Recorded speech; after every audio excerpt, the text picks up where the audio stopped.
Après une analyse holistique et transversale, je me suis rendu compte que toute notre vie consiste à vendre. Directement ou indirectement, nous sommes toujours en train de vendre. Que ce soit un produit, que ce soit un service, ou alors que ce soit de nous vendre globalement en ce qui concerne nos connaissances, nos compétences, notre réseau relationnel ou toute autre chose dont nous disposons. Qu'importe votre secteur d'activité, votre travail au quotidien consiste à vendre exclusivement, directement ou indirectement. Il n'existe aucun métier dans lequel on ne vend pas. Aucun métier. Si vous connaissez un métier dans lequel vous n'êtes pas obligé de vendre, que ce soit directement ou indirectement, vous me donnez le nom du métier en commentaire et je vais vous démontrer que dans ce métier, vous êtes obligé de vendre. Il n'existe aucun métier dans lequel on ne vend pas. Et lorsque quelque chose devient une commodité, ça veut dire que lorsque vous identifiez quelque chose qui se retrouve partout, ça veut dire que cette chose devient donc indispensable pour devenir performant. Ça devient indispensable. Pour pouvoir s'en sortir aujourd'hui dans notre société, il faut savoir vendre. Ceux qui savent mieux se vendre ont plus d'opportunités que ceux qui ne savent pas ou que ceux qui négligent la vente ou alors ceux qui se disent que vendre, ce n'est pas important. Il n'existe aucune activité, il n'existe aucun métier, il n'existe aucun secteur d'activité où vous n'avez pas un besoin de vendre. Il y a Pedro qui me dit infirmier. Et il s'avère que je suis un professionnel de santé aussi en tant que médecin. L'infirmier ou l'infirmière, c'est la vitrine d'un hôpital. Ça veut dire que si une infirmière ou un infirmier ne sait pas vendre ou se vendre, il détruit son hôpital. Parce que lorsqu'un patient arrive à l'hôpital, il sera reçu principalement par un infirmier ou une infirmière. Et la réception, l'interaction entre l'infirmier, l'infirmière et le patient, c'est déjà un acte de vente qui va transmettre la perception de l'hôpital, qui va transmettre la valeur perçue de la structure hospitalière. Ça veut dire que si l'infirmière reçoit mal le patient va garder une mauvaise perception de la structure hospitalière. Et s'il garde une mauvaise perception de la structure hospitalière, ça réduit la probabilité qu'il puisse revenir dans cette même structure hospitalière ultérieurement. Et qu'est-ce que ça veut dire si ça se produit avec 10 patients par jour, avec 20 patients par jour, avec 30 patients par jour? Ça veut dire 300 patients pendant 10 jours. Ça veut dire en un mois, ça fait près de 1000 patients qui vont commencer à se dire que cette structure hospitalière n'est pas crédible parce que les infirmiers et les infirmières ne reçoivent pas bien les patients. Et si sur les plus de 900 patients qui vont trouver que la perception n'est pas bonne dans cette structure hospitalière et qui vont se poser la question de la pertinence de toujours y revenir, s'il y a seulement 10% qui décident radicalement de ne plus venir dans cette structure hospitalière, sur 900 personnes, ça fait 90 personnes qui ne viendront plus dans cet hôpital. Et si ces personnes dépensaient en moyenne 10 000 à l'hôpital, si vous faites 90 personnes multipliées par 10 000, vous voyez combien d'argent l'hôpital paie par mois? Juste parce que l'infirmière ne reçoit pas bien les patients, juste parce que l'infirmière ne parle pas bien aux patients, juste parce que l'infirmier ne donne pas les bonnes informations qu'il faut aux patients, juste parce que l'infirmier n'est pas souriant, n'est pas rassurant vis-à-vis du patient qui est dans la détresse ou alors de son garde malade qui est dans la détresse par rapport à son patient qui est peut-être dans le coma ou à son enfant qui est en train de convulser.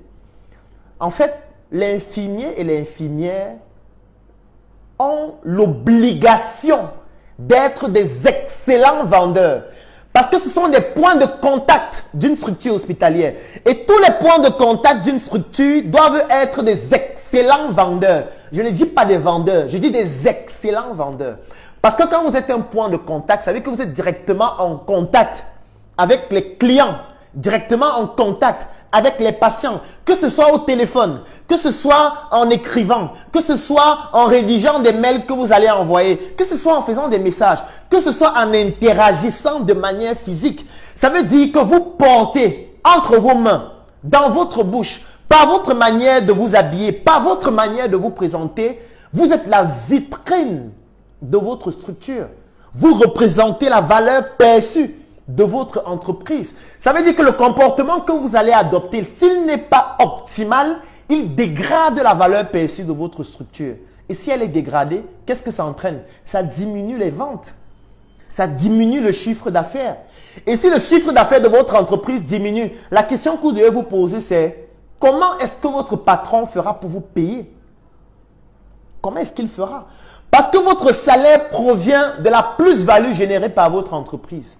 Si votre entreprise vend par exemple des stylos, ça veut dire que votre entreprise doit vendre des stylos afin de pouvoir couvrir les charges qui ont permis de pouvoir obtenir ces stylos-là, afin de pouvoir couvrir les charges qui tournent autour de l'entreprise, comme par exemple le loyer, comme par exemple les salaires, comme par exemple tout ce que vous êtes en train de faire, et c'est la plus-value qui va permettre à l'entreprise soit de pouvoir réinvestir, soit de pouvoir effectuer les épargnes, etc. Ça veut dire que votre salaire provient de la performance de votre entreprise. Donc si vous, en tant qu'un infirmier, en tant qu'une infirmière, vous n'êtes pas un excellent vendeur ou une excellente vendeuse, et que votre comportement, votre attitude, votre tenue, votre manière de vous comporter ne permet pas à votre entreprise, à votre structure hospitalière, dans le cas hospitalier, de pouvoir transmettre à travers votre manière d'être, de paraître et de vous comporter une image pertinente de votre structure hospitalière qui puisse permettre à ce qu'elle puisse avoir une valeur beaucoup plus importante, en fait, ça va dégrader cette valeur et votre salaire est en danger. Votre salaire est en danger si vous n'êtes pas un bon vendeur. Même si vous êtes salarié. C'est-à-dire que si vous êtes salarié dans une entreprise et vous n'êtes pas un bon vendeur, votre salaire est en danger. Parce que votre salaire provient des performances économiques de votre entreprise. Performances économiques qui dépendent du travail que vous faites. Ce n'est pas seulement du vôtre, oui, mais ça dépend aussi de vous. Parce que vous êtes une vitrine. Vous êtes un point de contact. C'est de ça qu'il s'agit. Il n'existe aucun métier dans lequel vous n'avez pas besoin de savoir vendre. Ça n'existe pas. Qu'importe votre secteur d'activité, vous devez savoir vendre ou vous vendre. Je me rappelle une fois, je le disais, il y a un comptable qui m'a dit, dis donc Claudel, arrête tes histoires là. Moi je suis comptable, est-ce que moi j'ai besoin de vendre? Moi je fais des rapports comptables, je n'ai pas besoin de vendre. Et j'étais amusé. J'étais médusé. J'étais impressionné de manière désagréable. Lorsqu'un comptable dit qu'il n'a pas besoin de savoir vendre. Ah bon? Tu n'as pas besoin de savoir vendre? Est-ce que vous savez que rien qu'un rapport comptable peut détruire une entreprise si ce rapport est mal fait? Est-ce que vous savez que quand vous faites un bilan comptable, il y a la valeur réelle et la valeur perçue. En fait, vous pouvez être un excellent comptable, mais si vous ne savez pas présenter de manière agréable vos connaissances ou alors vos performances, ça va dégrader la valeur perçue de ce que vous faites et directement, ça aura un impact négatif. Donc, vous ne pouvez pas dire que vous êtes comptable, vous n'avez pas besoin de savoir vendre. Non. Un comptable doit pouvoir identifier les indicateurs pertinents dans les chiffres d'une entreprise pour permettre d'orienter les décisions du promoteur de l'entreprise par rapport aux chiffres qu'il a. Parce qu'un comptable va avoir des chiffres qui ne sont pas structurés. Il va les structurer en les analysant, en les structurant et en produisant un rapport. Sauf qu'en produisant son rapport, il doit pouvoir donner des informations stratégiques qui proviennent des données qu'il a analysées afin que ça devienne un aide à la décision de son promoteur. Il doit pouvoir dire à son promoteur, ce mois, nous avons vendu 500 savons. Les 500 savons que nous avons vendus, 300 savons étaient des savons par exemple qui étaient hydratants. Sur les 500 savons que nous avons vendus et les 300 savons hydratants que nous avons vendus, nous avons réalisé 80% des ventes entre 16h et 19h. Les jours où nous vendons le plus le savon, c'est entre le mardi et le samedi, avec un pic le jeudi.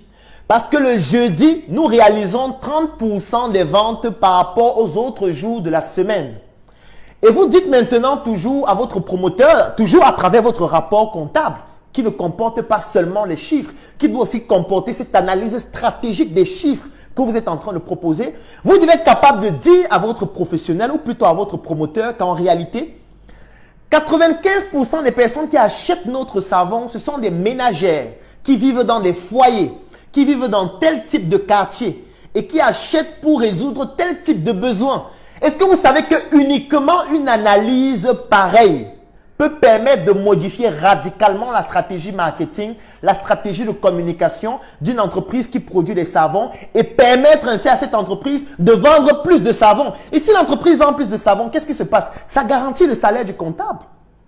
Si l'entreprise vend plus de savon et décide de s'étendre dans un autre pays, ça augmente le budget de l'entreprise qui peut permettre à ce comptable-là de devenir le responsable comptable même d'un autre pays et d'avoir même une promotion, de gagner plus d'argent. On peut mettre une voiture à sa disposition parce que désormais il y a plus d'argent, juste parce qu'il est performant dans sa manière d'analyser les chiffres.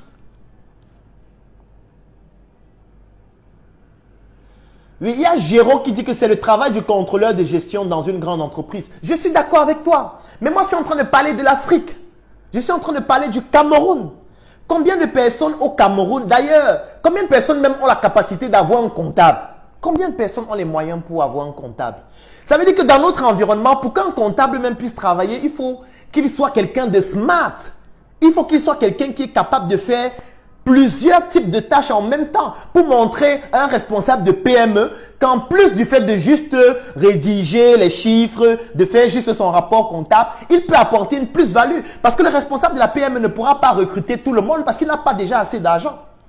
Peut-être une grande entreprise pourrait avoir des différentes compétences dans différents domaines pour que voilà, il puisse avoir des analyses en intelligence économique, il puisse avoir des contrôleurs de gestion, il puisse avoir des personnes qui font uniquement du marketing, qui analysent les données, il puisse avoir le comptable qui ne fait que la comptabilité. Mais dans un environnement africain, le comptable doit être pluridisciplinaire, le comptable doit être un bon vendeur. Oui. Sinon, comment est-ce qu'il va travailler?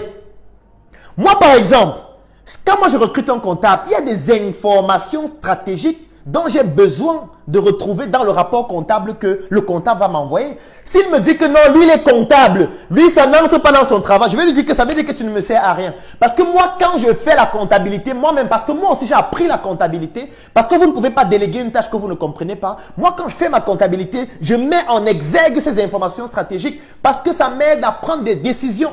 Ça me permet de faire comprendre au personnel ou aux collaborateurs avec qui je suis qu'en réalité, il y a une information sur le marché que j'ai pu dénicher à travers les chiffres que j'ai analysés de la comptabilité. Et il faudrait qu'on puisse s'en inspirer pour améliorer les performances de notre entreprise. Donc le comptable ne peut pas venir me dire que non, ce n'est pas mon travail. Moi, je reste juste dans mon bureau avec le climatiseur et j'écris seulement sur le cahier. Je prends seulement les pièces de caisse, je note. Après, je fais mon rapport. On a eu les entrées de temps, on a eu les sorties de temps. Mais si tu es le comptable et tu ne fais que ça veut dire qu'un algorithme d'intelligence artificielle va te remplacer. Parce qu'il y a des algorithmes qui font déjà ça très bien. Et en plus de faire ça, les algorithmes-là aident à la décision des responsables d'entreprise. Les algorithmes-là sont capables de me donner toutes les informations que je viens de vous donner là. Et l'algorithme, en réalité, donc sera plus pertinent pour moi si toi, le comptable, tu n'as pas la capacité de pouvoir dénicher ces informations dans les données non structurées que tu avais, notamment les chiffres, et que tu as pu ressortir dans ces chiffres-là l'information stratégique dont j'ai besoin. Moi, je parle de l'entrepreneuriat en Afrique. Je ne parle pas de l'entrepreneuriat aux États-Unis. Je ne parle pas de l'entrepreneuriat en Chine. Je ne parle pas de l'entrepreneuriat au Japon. Moi, je n'y suis pas. Je parle de l'entrepreneuriat dans un environnement où les promoteurs d'entreprises n'ont pas suffisamment de moyens pour payer plusieurs compétences à la fois. Et les promoteurs d'entreprises ont donc besoin de personnes qui ont des compétences pluridisciplinaires et qui sont capables d'être multitâches. Et l'une de ces tâches fondamentales, c'est la vente. Qu'importe le rôle que vous avez dans une entreprise en Afrique, si vous ne savez pas vendre, à un moment donné, le patron peut vous substituer à quelqu'un qui sait vendre et qui peut permettre à ce qu'il ait plus d'argent. C'est pour ça qu'il y a toujours un conflit qui m'étonne. Je prends peut-être un exemple avec les community managers. En Afrique, vous allez voir des community managers qui vous disent non, le community manager son rôle n'est pas de vendre. Le community manager, vraiment, il a son rôle bien spécifique. Il va animer votre communauté. Après, il y a une autre personne qui va venir se charger de vendre sur vos plateformes en ligne et tout. Après, il va même t'expliquer qu'en fait, en ligne, il y a plus de 30 métiers. Tel fait ceci, tel fait cela. Mais j'ai envie de dire que les livres dans lesquels vous avez lu, qu'en ligne, il y a plus de 30, 40, 50 métiers là, les livres là ont été écrits par qui? Les livres là sont appliqués dans quel pays? C'est appliqué au Togo, c'est appliqué au Cameroun, c'est appliqué en Côte d'Ivoire. Parce que vous pensez qu'un responsable de PME a le luxe de recruter 10 personnes qui vont gérer ces plateformes en ligne. Et on va dire que non, moi je suis le community manager. Non, moi je m'occupe de la stratégie. Non, moi je m'occupe d'écrire juste les textes. Non, moi je m'occupe juste de répondre aux commentaires. Non, moi je m'occupe juste de faire du closing des bases de données. Ah bon? Vous allez trouver un responsable de PME en Afrique qui a suffisamment de moyens pour se permettre ce luxe-là. C'est pour ça qu'il va chercher un tout en un. Vous ne pouvez pas lui en vouloir parce qu'il n'a pas suffisamment de moyens pour se payer toutes ces compétences-là. D'abord que lui ne connaît même pas ses métiers. Lui, il sait que si je dois aller sur Internet, il faudrait qu'à la fin du mois, je me rende compte que Internet me produit aussi de l'argent. Vous allez lui dire que non, c'est le marketing, on développe ta visibilité, on fait que les gens te connaissent. Mais c'est un discours qui ne va pas fonctionner. Hein. Peut-être pour moi, ça va fonctionner parce que je comprends ce que c'est que le marketing. Peut-être pour moi, ça va fonctionner parce que je me suis formé et j'ai appris ce que c'est que les métiers en ligne. Peut-être pour moi qui me suis formé, je sais qu'on peut communiquer en ligne et on ne gagne rien pendant un mois parce qu'on est en train de construire une stratégie sur le long terme. Moi, je peux comprendre ça. Ça, je peux le comprendre. Mais les autres ne vont pas forcément le comprendre. Les autres, quand ils vont investir 100 000 en ligne, ils vont se poser la question à la fin du mois, on a eu des entrées de combien en ligne? Est-ce que l'investissement qu'on a fait en ligne a été rentable ce mois-ci? Pas dans 6 ans, pas dans 2 ans, pas dans 1 an, pas dans 6 mois. Eux, ils vont vouloir avoir les résultats maintenant. Et vous ne pouvez pas leur en vouloir de vouloir les résultats maintenant parce qu'ils n'ont pas suffisamment de moyens. Et même quand ils ont des moyens, ils ne comprennent pas forcément. Ça veut dire que quelqu'un peut avoir les moyens, mais il ne comprend pas. Donc, vous ne pouvez pas venir aller contre son comportement et vouloir que lui il adopte ce que vous voulez alors que c'est lui qui vous paye. Vous ne pouvez pas. C'est un peu comme si vous êtes dans un carrefour et vous voyez 500 personnes qui sont en train de courir en criant, en se dirigeant quelque part et en fonçant vers vous. Vous n'allez pas vous arrêter et leur dire, mais pourquoi vous courez? Mais où est-ce que vous allez? Mais pourquoi vous faites ça? Mais arrêtez-vous, expliquez-moi pourquoi vous courez. Non, si vous faites ça, ils vont vous écraser. Vous ne pouvez pas le faire. Et c'est vous qui allez pleurer parce que c'est eux qui vont gagner. Si vous voyez 500 personnes qui sont en train de courir en se dirigeant vers vous pour aller à une autre, j'ai envie de dire, dans un autre lieu, la première chose que vous devez faire, c'est de courir aussi dans leur même dimension ou plutôt dans leur même direction et aller le plus loin possible. Dès que vous allez arriver dans un endroit où peut-être il commence à s'arrêter, c'est là où vous allez maintenant dire, je demande, on courait même pourquoi depuis là? Parce que je courais juste, mais pourquoi on court? Ne restez pas vous arrêter. Ne vous arrêtez pas et vous posez la question à ceux qui sont en train de courir, pourquoi vous courez? Vous allez où? Non, ça ne fonctionne pas. C'est la même chose. Vous ne pouvez pas être dans un environnement où les gens fonctionnent d'une certaine façon, où les gens comprennent les choses d'une certaine façon, et vous, avec vos maigres moyens, vous voulez les pousser à changer leur comportement tous. Non, ça ne fonctionne pas. Vous allez passer votre vie à perdre du temps. Vous allez perdre du temps inutilement. Tout le temps, vous allez essayer de vouloir changer de comportement. Vous allez essayer, vous allez dire que vous sensibilisez. Je sensibilise les patrons à comprendre qu'en ligne, il y a plusieurs métiers. Ah bon? Tu sensibilises les patrons. Au lieu de chercher de l'argent pour améliorer d'abord ta vie et survivre, toi, tu prends ton argent pour sensibiliser les patrons. Pour sensibiliser. Donc, tu prends ton épargne pour sensibiliser les patrons. Non. Essaye de comprendre comment les patrons réfléchissent. Essaye de comprendre comment les promoteurs de PME se comportent. Essaye de comprendre quels sont les indicateurs que contrôlent ces responsables d'entreprise. Maintenant, en fonction de tes compétences, essaye de les diversifier pour leur apporter une plus-value et leur faire comprendre qu'avec tes compétences, tu es capable de leur permettre d'arriver à un niveau plus élevé. Et lorsque tu vas réussir à le faire, ils vont te payer. Ils vont plus t'écouter. Vous pensez que si vous prenez un responsable de PME, vous dites que je vais communiquer pour toi en ligne. Vous prenez ses produits et ses services ou alors ses informations. Vous communiquez dessus en ligne. En un mois, vous lui dites, en ligne, j'ai réussi à générer un chiffre d'affaires de 200 000 francs ce mois. Le mois prochain, vous générez 300 000 francs. Ensuite, vous générez 500 000 francs. Ensuite, vous générez 1 million. En fait, vous venez de vous donner le droit de lui dire ce qu'il doit faire par la suite. Parce que maintenant, étant donné qu'à travers ce que vous faites en ligne, vous avez réussi à lui démontrer que vous pouvez lui permettre de gagner plus d'argent en ligne, il va maintenant vous écouter. Si vous lui dites que non, maintenant j'ai envie de 2 autres personnes. Un qui va juste écrire les textes, l'autre qui va faire les visuels. Et moi, je vais me concentrer sur la stratégie pour animer la communauté et tout. Mais il va financer ça. Puisque vous avez déjà montré que ça fonctionne et ça lui rapporte de l'argent. Indicateur qu'il comprend. Il ne va pas comprendre l'indicateur que je travaille ta visibilité. Il ne comprend pas ça. Lui, il ne comprend pas la visibilité. Lui, il comprend l'argent comme entrée. C'est ça que lui, il comprend. Donc, n'essaye pas de combattre ça en disant tous les jours, il y a plusieurs métiers dans le digital. Voilà les documents qui montrent les métiers. Parmi les métiers là, moi, je fais seulement ça. Mais si tu veux te comporter comme ça, va travailler aux États-Unis. Oui, aux États-Unis, on comprend déjà comment ça fonctionne. On va te recruter juste pour ce métier-là. Va travailler en France. Va travailler en Italie. Sauf qu'en Italie, parfois, ce sont des algorithmes, ce sont des chatbots qui vont le faire automatiquement. Et peut-être toi, tu n'auras même pas d'emploi parce qu'il y a des algorithmes qui le font peut-être même mieux que toi. Ce qui fait que même dans ces environnements, peut-être tu seras inutile. Aujourd'hui, il y a des algorithmes qui écrivent des textes, comme des copywriters. Aujourd'hui, il y a des algorithmes qui animent les communautés en ligne. Aujourd'hui, il y a des chatbots qui sont capables de faire des choses extraordinaires, qui sont capables de répondre à des personnes, qui sont capables de relancer des clients, qui sont capables de proposer des offres de services qui sont, je veux dire, hyper pertinentes et d'analyser les indicateurs de performance et d'envoyer des rapports en temps réel aux personnes qui commandent ces algorithmes-là. Quelle est donc votre plus-value par rapport à ça?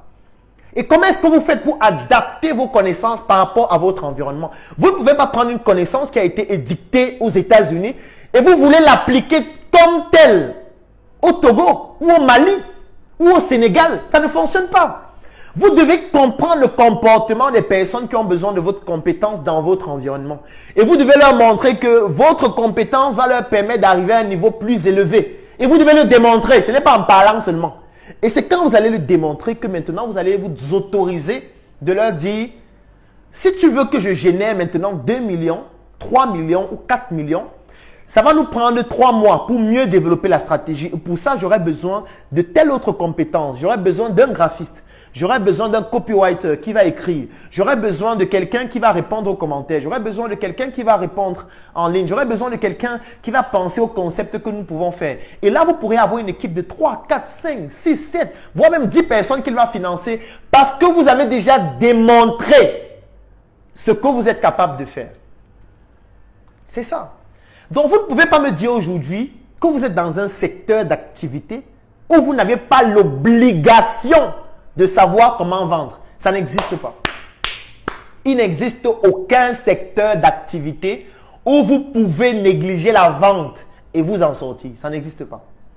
Et parce que les gens ne savent pas comment faire, et parce que les gens ne savent pas comment procéder, j'ai décidé aussi de partager avec vous mon savoir-faire en ce qui concerne la vente. Si vous estimez que je peux vous apprendre quelque chose. Je vais organiser un atelier sur la vente. C'est un atelier qui va durer 4 heures de temps. Et il va se dérouler en ligne. Durant lequel je vais vous partager les techniques de vente que j'utilise pour les produits que je propose et pour les services que je propose. Afin que cela puisse vous inspirer à vous aussi proposer vos produits et vos services avec des techniques de vente pertinentes.